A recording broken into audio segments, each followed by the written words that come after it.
우리에게 주시는 하나님의 말씀은 로마서 1장 1절부터 17절까지의 말씀입니다. 그리스도 예수의 종인 나 바울은 부르심을 받아 사도가 되었습니다. 나는 하나님의 복음을 전하기 위하여 따로 세우심을 받았습니다. 이 복음은 하나님께서 예언자들을 통하여 성경에 미리 약속하신 것으로 그의 아들을 두고 하신 말씀입니다. 이 아들은 육신으로는 다윗의 후손으로 태어나셨으며 성령으로는 죽은 사람들 가운데서 부활하심으로 나타내신 권능으로 하나님의 아들로 확정되신 분이십니다. 그는 곧 우리 주 예수 그리스도이십니다. 우리는 그를 통하여 은혜를 입어 사도의 직분을 받았습니다. 그것은 우리가 그의 이름을 전하여 모든 민족이 믿고 순종하게 하려는 것입니다. 여러분도 그들 가운데 들어 있어서 예수 그리스도의 부르심을 받은 사람이 되었습니다. 나는 로마에 있는 모든 신도에게 이 편지를 씁니다. 하나님께서 여러분을 사랑하셔서 그의 거룩한 백성으로 부르셨습니다. 하나님 우리 아버지와 주 예수 그리스도께서 내려주시는 은혜와 평화가 여러분에게 있기를 빕니다. 나는 먼저 여러분 모두의 일로 예수 그리스도를 통하여 나의 하나님께 감사를 드립니다. 그것은 여러분의 믿음에 대한 소문이 온 세상에 퍼지고 있기 때문입니다. 하나님은 내가 그 아들의 복음을 전하는 일로 충심으로 섬기는 분이시기에 내 마음속을 알고 계십니다.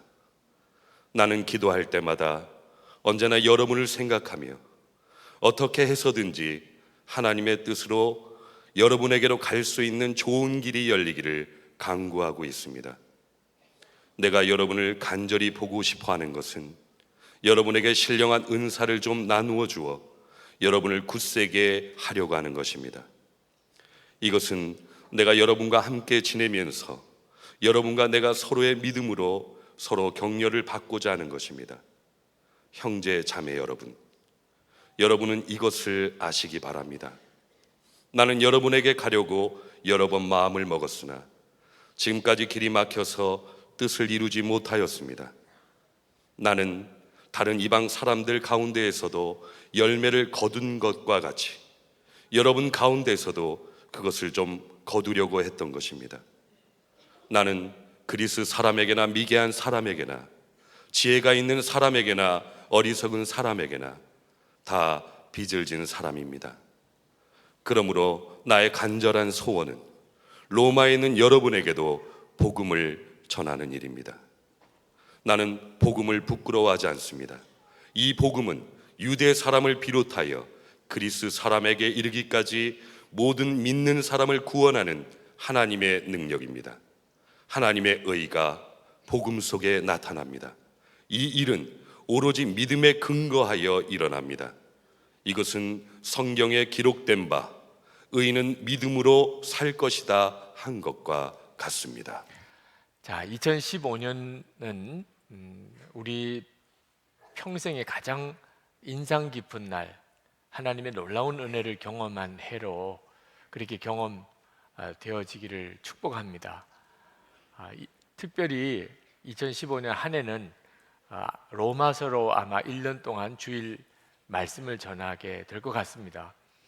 이 로마서는 정말 놀라운 성경입니다. 하나님께서 로마서를 통해서 얼마나 많은 사람들을 바꾸셨는지 모릅니다.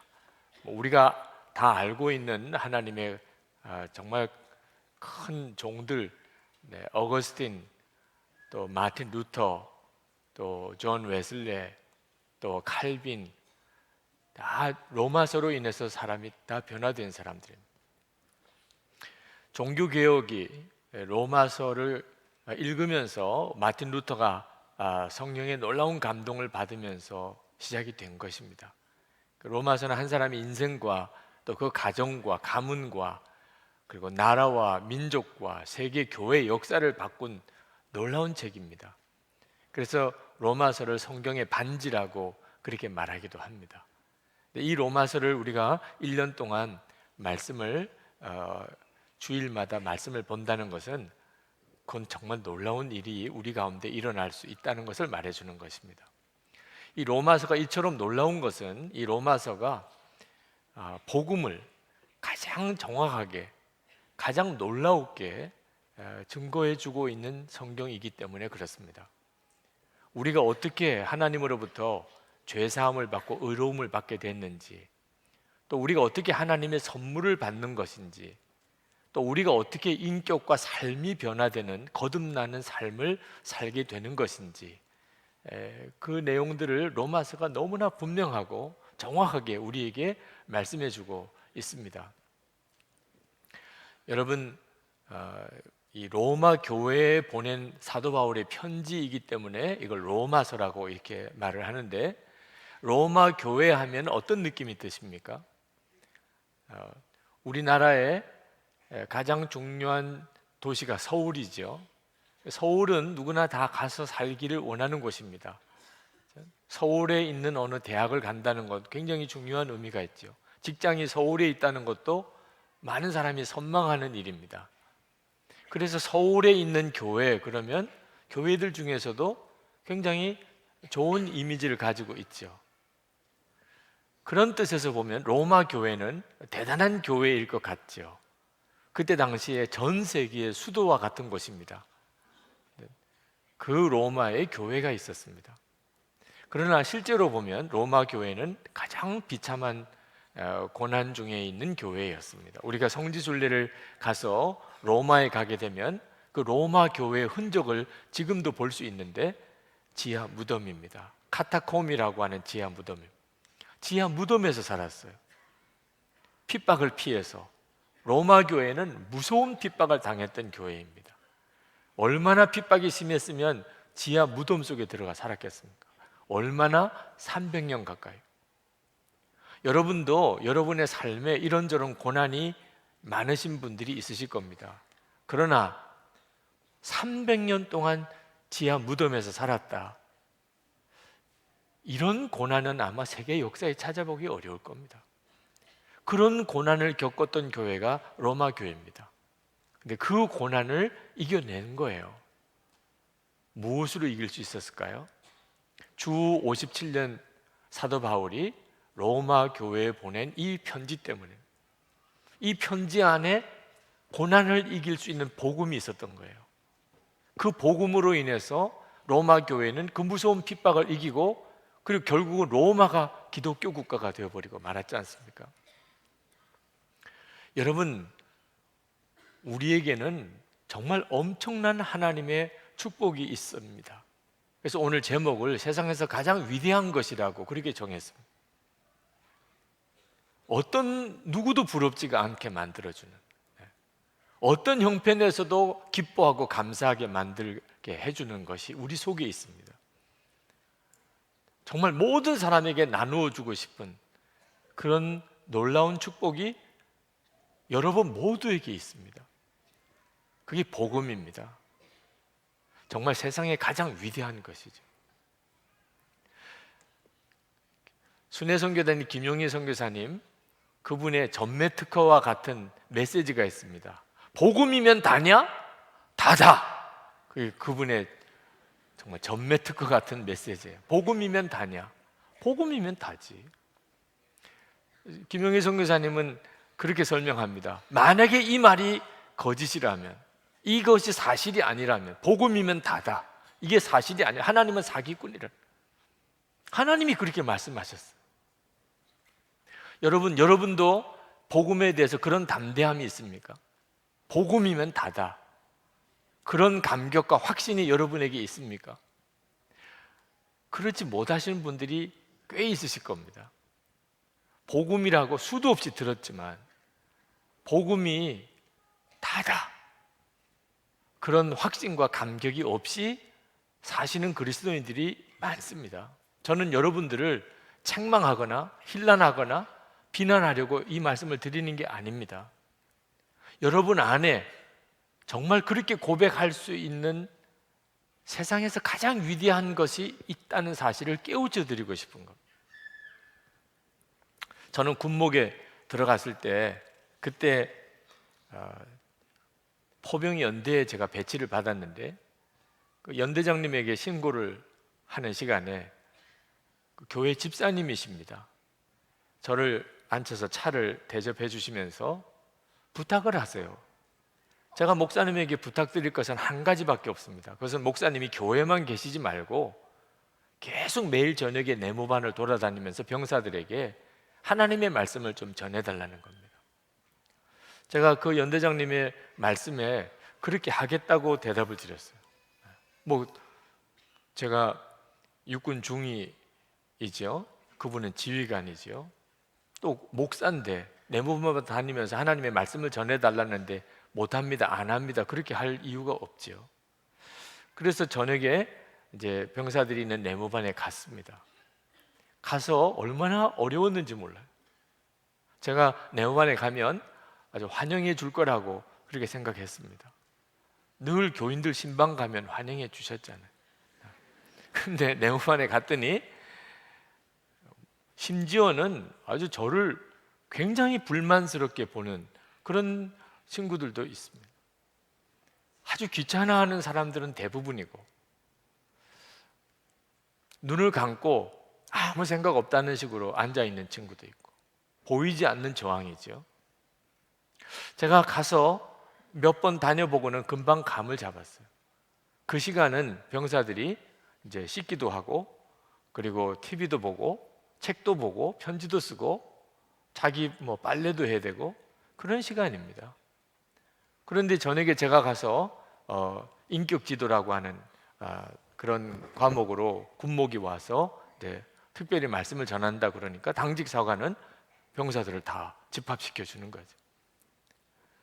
군대니까 어떻게 하겠어요?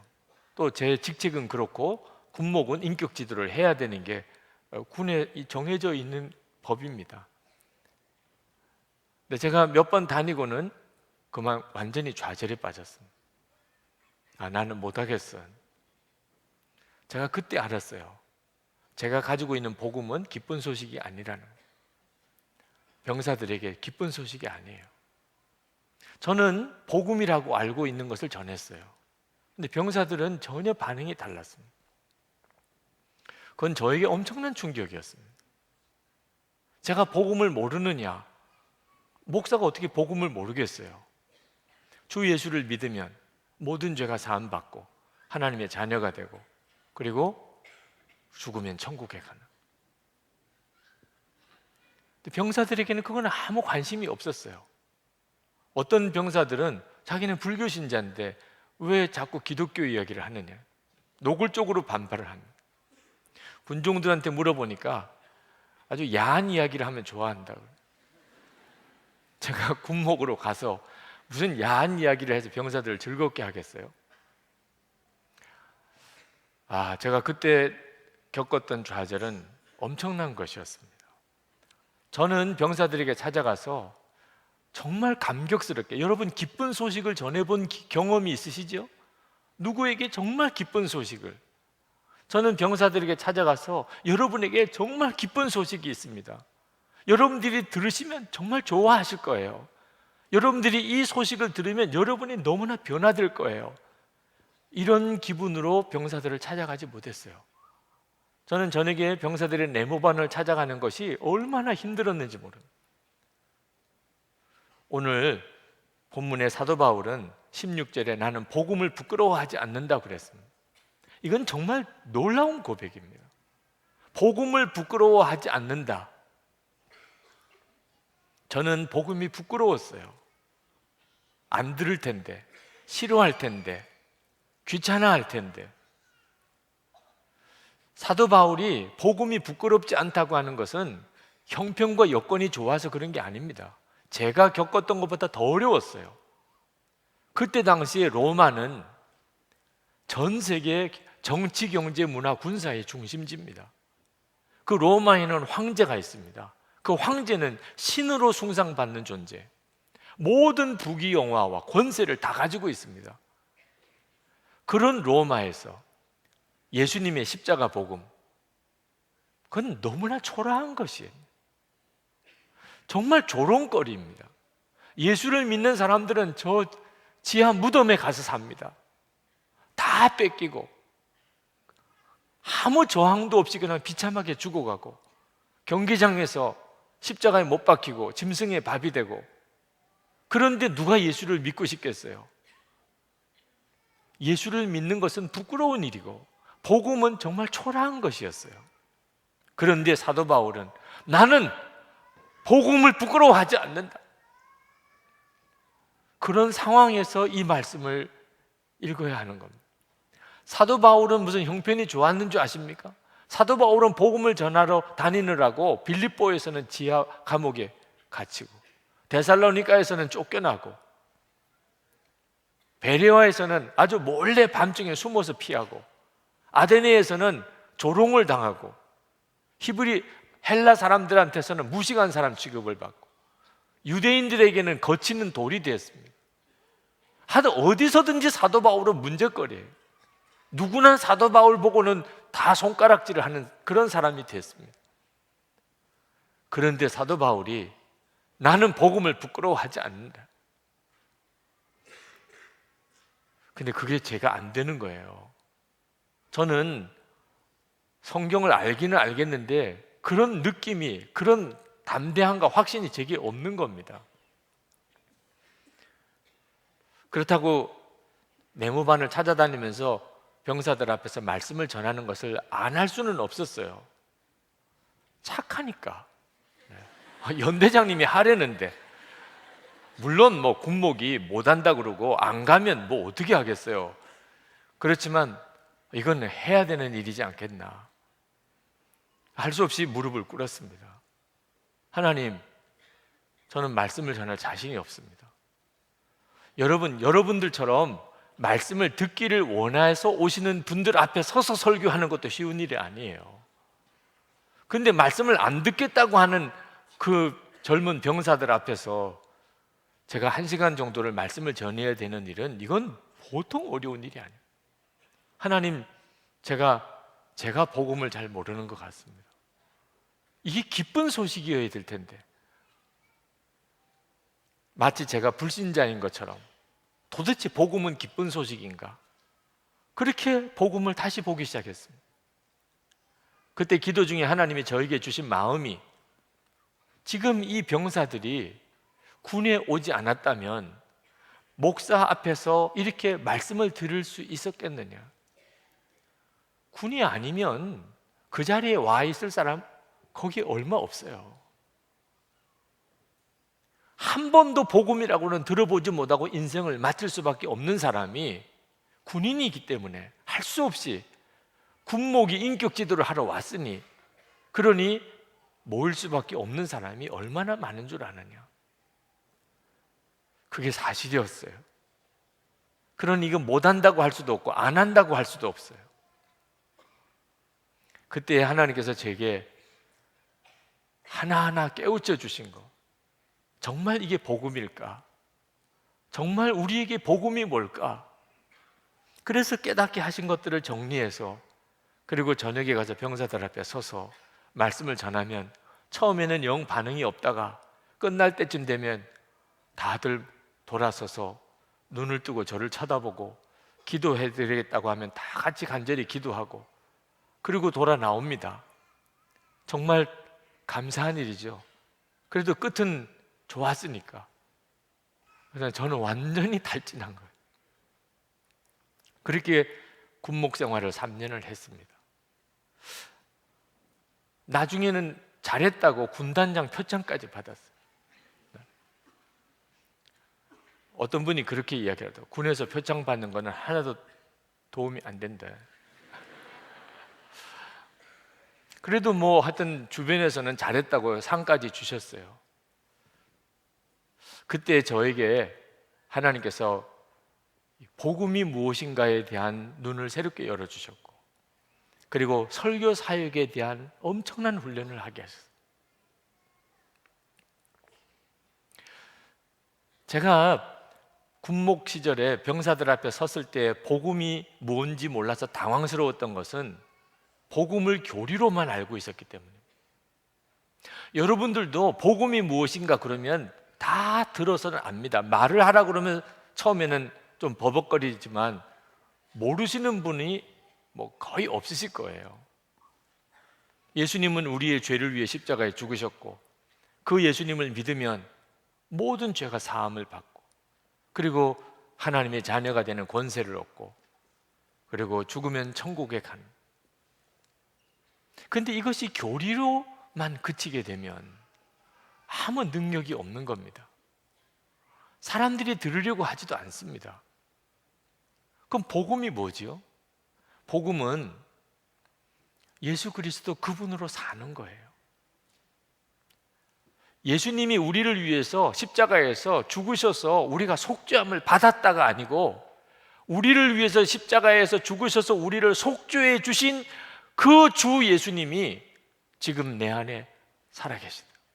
나는 이제 주님과 함께 죽었고 이제는 나는 예수님으로 살게 되었다. 이게 복음이었어요. 제가 그 눈이 열리지 않았던 겁니다. 그래서 그 복음의 역사를 군목으로 있을 때는 제대로 경험을 못했던 거예요.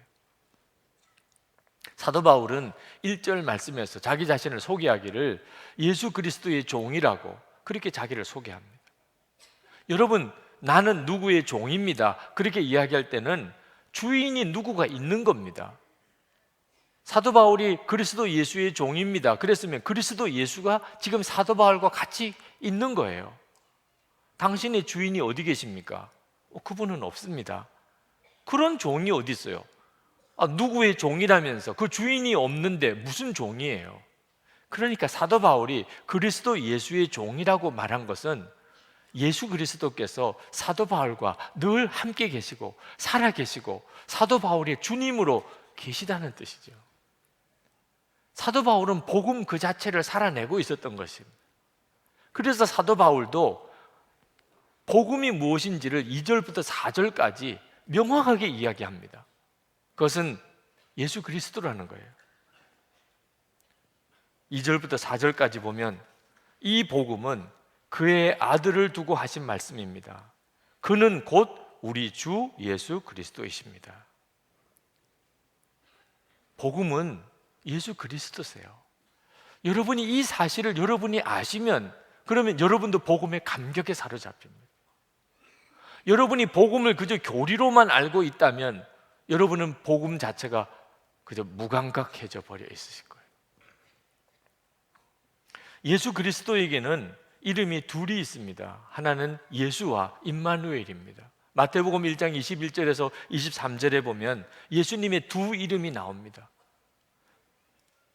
천사가 나타나서 예수의 이름을 가르쳐 주십니다. 이름을 예수로 하라. 그가 자기 백성을 그들의 죄에서 구원할 자이심이라. 그러나 23절에 가면 보라, 처녀가 잉태하여 아들을 낳을 것이요 그의 이름은 임마누엘이라 하리라. 이름 하나를 더 가르쳐 주세요. 임마누엘. 이를 번역한즉 하나님이 우리와 함께 계시다 합니다. 그러므로 여러분, 우리가 예수님을 믿고 복음을 안다는 것은 예수님이 우리의 죄를 사하신 분일 뿐만 아니고 우리와 함께 계신 분이라는 것을 알아야 정확하게 알고 있는 것입니다. 우리가 예수를 믿으면 우리 죄가 사함을 받습니다. 그래서 하나님의 의가 드러나요. 17절에 하나님의 의가 복음 속에 나타납니다. 그 말은 우리는 의롭지 않지만 예수님이 우리를 위해서 십자가에 죽으셨기 때문에 이제 하나님이 우리를 의롭다고 인정해 주신 것, 하나님의 의를 우리에게 덧입혀 주신 겁니다. 그런데 하나님의 의를 덧입혀 주신 것뿐만 아니고 우리를 의롭게 사는 자로 만들어 주십니다. 거기까지 가야 비로소 복음이 우리 가운데 온전히 이루어진 것입니다. 절대로 용서받는 것이 끝나는 게 아닙니다. 속죄함은 이제는 죄를 이기고 살게 되어져야 비로소 복음을 정확히 아는 것입니다. 여러분, 살인 강도죄를 지은 사람이 사형 선고를 받았다고 합시다. 그런데 어떻게 이 사람이 사면을 받았습니다. 용서를 받은 거죠. 살인죄를 지은 게 용서받았어요. 얼마나 큰 은혜입니까? 죽을 수밖에 없었는데 살았단 말입니다. 그런데 용서는 받았는데 이 살인 강도짓을 저지른 사람이 마음이 안 변하고 성품이 안 변했다고 합시다. 그러면 그가 사면 받아서 풀려났는데 또 죄를 지었어요. 그러면 사면해야 됩니까? 이런 사람을 용서할 가치가 있는 겁니까? 우리가 죄 용서받은 것은 그렇게 된 걸 말하는 게 아닙니다. 우리가 죄 용서를 받았다, 모든 죄가 사함을 받았다, 이건 정말 큰 은혜죠. 근데 안타깝게도 많은 그리스도인들이 그걸 복음이라고 생각하고 있는 겁니다. 용서받은 거, 모든 죄가 사함 받은 거, 성품 하나도 안 변했어요. 성질 하나도 안 변했어요. 그리고 계속해서 죄 짓고 살아요. 그러면 그런 용서를 하나님이 왜 하십니까? 하나님께서 우리의 죄를 용서하신 것은 우리가 변하여 새 사람 되게 하시려고 하시는 거예요. 하나님의 의를 살아가는 사람이 되게 하시려고 우리를 용서하신 거예요. 그런데 어떻게 우리가 변하여 새 사람이 됩니까? 죄 용서받은 것 믿으면 됩니까? 여러분, 죄 용서받은 거 다 믿으시잖아요. 그런데 부부싸움은 여전히 하고, 애들한테는 성질 다 내고, 은밀한 죄 짓고 살고. 아니, 여러분 십자가에서 죄 용서받은 거 안 믿어서 여러분 그렇게 사는 겁니까? 교리 지식으로 알고 있는 복음은 우리 성질 하나 못 바꿔요. 그런데 어떻게 사람이 변합니까? 우리 안에 예수 그리스도가 오셔서 내가 그 예수님을 바라보고 살게 될 때 사람이 변하는 거예요. 내가 화가 나도, 내가 유혹을 받아도, 또 옛날 성질이 솟아나도 주 예수님이 나와 함께 계시는 것을 너무나 분명히 알게 되면, 주님이 나와 함께 계시고 내가 그 주님을 바라보게 되면 어떻게 육신대로 살아요? 그러므로 복음은 임마누엘 하신 주님을 정말 믿게 될 때, 그건 나는 죽고 예수로 사는 것이라고 말합니다. 그때 복음이 되는 것입니다. 로마 교회 교인들이 300년 동안 지하 무덤에서 살았습니다. 예수님이 나를 위해서 죽으셨다는 교리 가지고 그렇게 살 수 있었을까요? 예수님이 나를 위해 죽으셨다, 내 모든 죄가 사함 받았다, 이 교리 하나 가지고 그들이 300년 동안 지하 무덤에서 버틸 수 있었겠습니까? 주 예수님이 함께 하시니까, 함께 하시는 주 예수님을 아니까, 그 주 예수님을 바라보니까 그들은 하루하루를 기쁨과 감사로 살아갔던 거예요. 그렇게 300년이 지난 것. 그리고 로마가 뒤집어진 거죠. 이것이 복음인 것입니다. 이 복음 안에는 또 놀라운 사실이 들어 있습니다. 16절에 사도 바울이 이 복음은 모든 믿는 사람을 구원하는 하나님의 능력입니다 그랬는데, 모든이에요. 모든 믿는 사람이라고 썼습니다. 사도 바울이 이 모든 믿는 사람이라고 쓴 이유가 있습니다. 그 앞부분에 이 모든을 설명하기를 유대 사람을 비롯하여 그리스 사람에게 이르기까지 모든 믿는 사람. 사도 바울은 지금 이 복음에서 말하려고 하는 것이 이제는 유대인만 구원받는 게 아니라 모든 이방인들이 다 구원을 받게 됐다는 거예요. 사도 바울은 이 사실에 얼마나 감격이 넘치는지 모릅니다. 이건 그때 당시에는 상상도 안 되는 일이었거든요. 구원은 유대인만 받는 것이었어요. 유대인들은 다 그렇게 확신했습니다. 예수님의 수제자였던 베드로조차도 구원은 유대인만 받는 건 줄 알았어요. 그래서 로마 백부장 고넬료의 집에 그들이 세례받은 것도 아닌데 성령이 임하시는 걸 보고 베드로가 얼마나 당황했는지 몰라요. 이제는 구원이 모든 민족에게 다 열렸구나. 그래서 하나님께서 모든 이방 민족들에게 구원의 문이 열렸다는 이 복음을 전하게 하려고 사도를 한 사람 택한 것이 사도 바울이에요. 사도 바울에게는 너 다른 거 하지 말고 이방 민족에게 가서 이 복음을 전하라. 여러분, 이방 민족이 다 구원받을 문이 열렸지만 아무도 모르고 있었어요. 왜? 누가 가서 가르쳐 줘야 되잖아요. 누가 가서 전해 줘야 되잖아요. 당신들에게도 구원의 문이 열렸습니다. 당신들도 하나님의 자녀가 되는 길이 열렸습니다. 전해 주어야 그들이 비로소 듣고 믿게 될 거 아니겠어요? 그래서 사도 바울은 그때 당시로서는 저 땅끝이라고 생각되는 스페인까지 가서 복음을 전해야 되겠다를 생각을 한 겁니다. 모든 족속에게, 이방 민족에게 그들이 핍박하든지 가는 길에 어떤 어려움을 겪든지 사도 바울은 전하고 싶어서 간절했어요. 왜?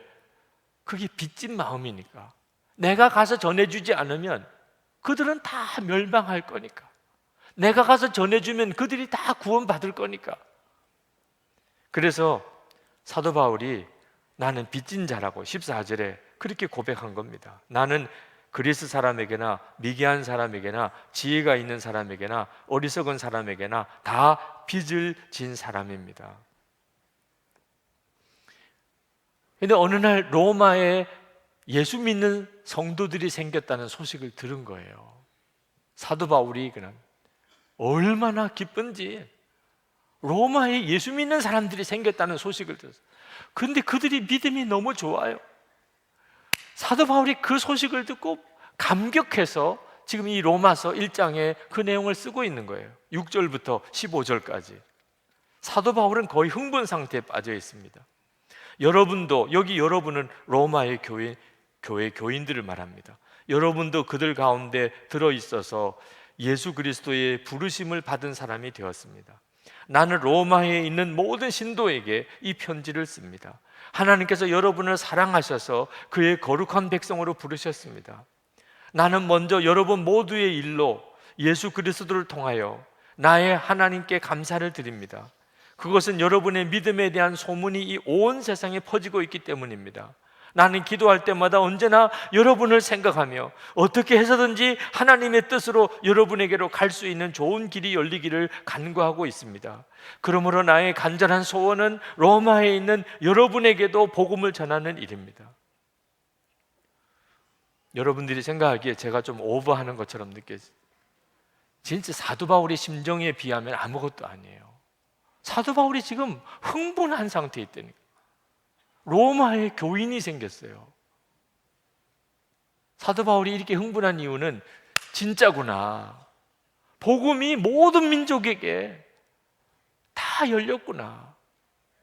내가 가서 전해주면 사는 거고 그렇지 못하면 다 죽는 거예요. 사도 바울이 이 복음에 얼마나 감격에 사로잡혀 있는지 아시겠습니까? 또 복음 안에 놀라운 것이 하나 있는데 그것은 구원의 조건이 믿음뿐이라는 겁니다. 16절에 모든 믿는 사람을 구원하는 하나님의 능력이라고 그래요. 구원의 조건이 믿음밖에 없습니다. 믿기만 하면 됩니다. 이건 모든 종교를 다 뒤집어 놓는 것입니다. 모든 종교가 해결할 수 없었던 일을 한 번에 다 해결해 버린 거예요. 모든 종교가 뭡니까? 착하게 살면 구원받고 나쁘게 살면 지옥 가는. 신은 착하고 계명을 잘 지키는 사람은 사랑하고 그리고 악하고 계명 안 지키는 사람은 저주하는. 권선징악. 그게 일반 종교예요. 그런데 복음은 착하게 사는 거, 계명을 지키는 아무 조건이 없어요. 그냥 믿기만 하라는 겁니다. 하나님께서 죄인을 사랑하신다. 이건 있을 수가 없어요. 하나님은 착한 사람을 사랑하는 거지. 그런데 하나님이 죄인을 사랑하신다. 죄인을 위하여 당신의 독생자를 보내셨다는 거예요. 예수님이 그 모든 죄를 다 대신 지시고 십자가에 죽으셨다는 거예요. 그걸 믿기만 하라는 거예요. 그러면 다 구원받는다는 거예요. 사도 바울이 이 복음을 들고 정말 부들부들 떨리는 거예요. 왜? 이 복음을 몰라서 죽어가는 사람들 많으니까. 나는 죄인이야. 나는 도무지 신 앞에 갈 수가 없어.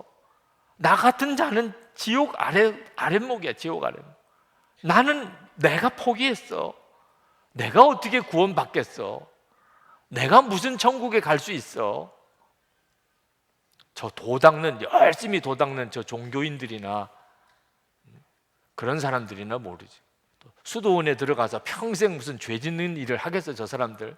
나 같은 속물은, 나 같은 그런 정말 더럽고 악한 자는 구원 길도 없어. 이런 사람들에게 복음을 전해줘야 되잖아요. 믿기만 하면 하나님 이제 다른 조건 아무것도 두시지 않았다. 믿기만 하라. 그러니 사도 바울이 이 복음을 위해서 종으로 부름을 받은 거, 그것 때문에 사실 사도 바울은 고생 엄청나게 하는, 나중에는 순교하지요. 그런데 사도 바울은 기뻤어요. 정말 기쁜 소식이거든요. 이건 정말 기쁜 소식이잖아요. 자기 부, 건강, 명예, 친구, 안전 다 배설물처럼 버렸어. 사도행전 20장 24절에 내가 달려갈 길과 주 예수께 받은 사명 곧 하나님의 은혜의 복음을 증언하는 일을 마치려 하면은 나의 생명조차 조금 더 귀한 것으로 여기지 아니하노라. 육신의 생명보다 영생이 훨씬 크니까, 하나님의 나라를 바라보고 나니까, 주 예수님이 내 마음에 계시고 그분이 내 생명이고 주님이 되시고 나니까 이 복음을 모르는 사람에게 전하는 일은, 이건 말할 수 없는 감격이고 축복이었어요. 여러분, 오늘날도 복음은 부끄러움을 당합니다. 우리가 나가서 복음을 전하면 들으려고 하는 사람이 없어요.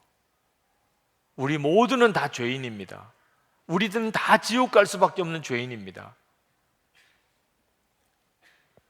신경질 내는 사람 많아요. 아니, 나는 다른 사람보다 더 나아. 왜 나보고 지옥 갈 수밖에 없는 죄인이라 그래? 너무너무 기분 나빠요. 예수님을 믿어야만 구원받습니다. 이 일조차도 불쾌하게 생각합니다. 기독교는 그래서 편협해. 왜 예수 믿어야만 구원받는다 그래? 얼마든지 하나님을 찾는 길이 많은데 다른 종교는 그럼 다 아무것도 아니란 말이야. 그래서 복음을 이야기하면 벌떼같이 일어나서 비난합니다. 복음을 언급도 못해요. 여러분이 교리로만 복음을 알고 있으면 여러분은 입 다물고 평생 살 겁니다. 그러므로 여러분 안에 살아계신 주 예수님으로 복음을 알아야 돼요. 로마서가 말하는 복음은 나는 죽고 예수로 사는 복음입니다. 그게 진짜 복음이에요. 그게 진정한 속죄함입니다. 우리의 마음이 완전히 뒤집어지는 거예요. 여러분, 우리의 삶이 바뀌는 데는 두 가지 방법이 있는데, 하나는 우리 주변에 있는 환경, 사람이 다 바뀌면 그러면 우리 삶이 또 바뀌겠죠. 또 하나가 있습니다. 여러분의 마음이 바뀌어버리는 거예요. 여러분의 마음이 뒤집어지는 거예요. 환경, 여건, 사람이 안 바뀌어도 여러분의 속마음이 뒤집어지면 인생은 바뀌어버립니다. 복음은 여러분의 마음을 뒤바꿔 놓아요. 예수 그리스도께서 마음에 오시니까. 어떤 청년이 세상에 대한 원망과 불평이 가득했습니다. 선생님을 만나서 늘 하는 이야기가 세상 여러 가지 문제로 불평과 원망을 늘어놓는 겁니다. 그 선생님이 하루는 그 제자에게 너 물 한 컵과 소금을 가져와라. 제자가 가서 물 한 컵과 소금을 가져왔습니다. 그 소금을 한 움큼 집어서 그 물컵에다가 넣었습니다. 그리고는 물컵을 저어서 마시라고 그랬어요. 이 제자가 그 짜디 짠 소금물을 한 모금 마셨습니다. 인상이나 온갖 인상을 찌푸리면서 마셨어요. 맛이 어떠냐? 퉁명스럽게 환한 얼굴로 너무 짜지요. 그걸 질문이라고 하십니까? 그 제자를 데리고 맑은 호숫가로 갔습니다. 그리고는 소금이 담겨있는 그릇을 그 호수에다가 던져서 뿌렸습니다. 그리고 그 호수에 있는 물을 떠서 마시라고 그랬어요. 그리고 제자에게 다시 물었습니다. 이 물도 짜냐? 안 짭니다. 그때 그 스승이 말했습니다. 같은 소금이라도 짠맛의 정도는 그릇이 어떠냐에 따라 달라지는 거야. 인생의 고통도 마찬가지야. 내 속에 고통이 있다면 내가 컵이 되지 말고 호수가 되어야지. 여러분의 삶에 고난이 있을 거예요. 고통도 있을 겁니다. 문제도 많을 것이고 미운 사람도 있을 겁니다. 그럴 때 여러분의 마음이 어느 정도 크기인지를 한번 점검해 보셔야 돼요. 간장 종지처럼 작으면 아마 견뎌낼 수가 없을 거예요. 근데 호수 같은 사람이라면 똑같은 문제예요. 똑같은 미운 사람이 있습니다. 근데 전혀 느낌이 달라요. 여러분, 복음이 무엇입니까? 복음은 나는 죽고 예수로 사는 겁니다. 빌립보서 2장 5절에 이 마음을 품으라. 곧 그리스도 예수의 마음이니. 예수님의 마음을 품는 거예요. 예수님의 마음은 어떻겠습니까? 컵 정도일까요? 호수 같을까요? 여러분이 정말 복음을 알게 되면 여러분의 마음이 이렇게 바뀌어 버리는 겁니다. 그러니 똑같은 문제, 똑같은 고통, 똑같은 사람인데 전혀 마음이 느낌이 달라지는 거예요. 항상 기뻐하라, 범사에 감사하라, 모든 사람을 사랑하라. 그게 가능하냐? 복음이 가능하게 해주는 거예요. 여러분의 마음을 바꿀 수 있는 게 뭡니까? 돈입니까? 권력입니까? 지식입니까?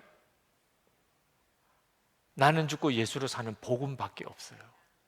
그래서 이 복음이 세상에서 가장 위대한 것이라는. 여러분 중에 내가 십자가의 복음을 교리로는 알았지만 그 복음의 감격은 내가 도무지 모르고 복음을 전하고자 하는 열정이 나에게는 없었습니다 하시는 분들이 계시면 저하고 친구합시다. 똑같으니까.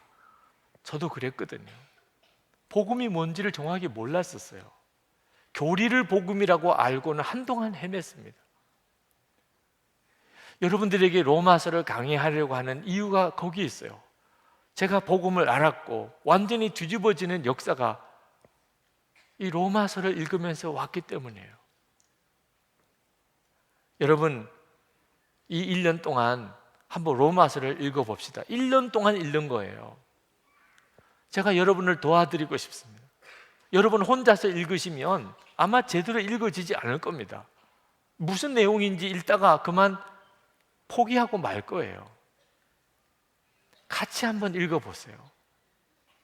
주일마다 여러분 새번역 성경으로 본문을 택했는데 한번 새번역 성경을 한 권 사세요. 그리고 이 로마서 부분을 정말 1년 동안 완전히 읽고 또 읽으면서 여러분 것으로 삼아보세요. 여러분의 인생이 바뀌어버립니다. 복음이 삶을 뒤바꿔 놓는다니까요. 나라와 민족과 기독교의 역사를 바꿨다니까요. 그 복음의 능력이 여러분의 것이 된다고 생각해 보십시오. 오늘 성찬을 합니다. 새해 첫 주일, 첫 성찬. 역시 마찬가지. 성찬은 예수 그리스도께서 여러분과 한 몸이 되셨음을 다시 한번 여러분에게 확인시켜주는 축복의 시간. 마음을 여세요. 오늘 성찬을 위해서도 기도하시고, 그리고 이 로마서 강의가 끝나는 날까지 하나님, 제가 복음의 영광을 분명히 제가 경험하기를 원합니다. 그리고 복음이신 주 예수 그리스도, 저와 온전히 연합하여 하나가 되어지는 그 놀라운 은혜를 제가 받기를 원합니다. 제가 진정으로 예수 믿고 변화되었다는 사실을 증거하는 자가 되기를 원합니다. 우리 통성으로 기도하시고 성찬을 받겠습니다.